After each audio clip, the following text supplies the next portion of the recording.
этого соглашения несколько раз встретились с Альбертом Николаевичем, со сторонниками движения за новый социализм. Люди активные, по городу сотни человек с активной жизненной позицией, которые знают все сферы, все проблемные вопросы города Якутска.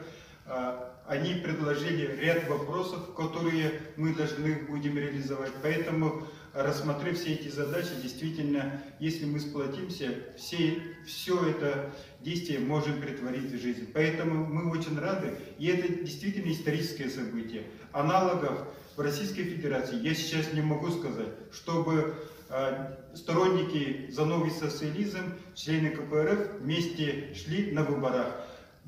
Вот мы показываем всем пример яркий, да, что мы можем сплотиться, что мы можем вместе идти. Поэтому будьте с нами, и мы сейчас подпишем соглашение с Альбертом Николаевичем.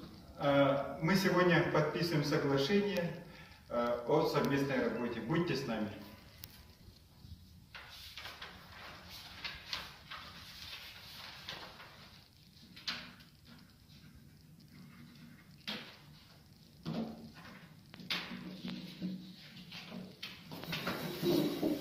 Спасибо за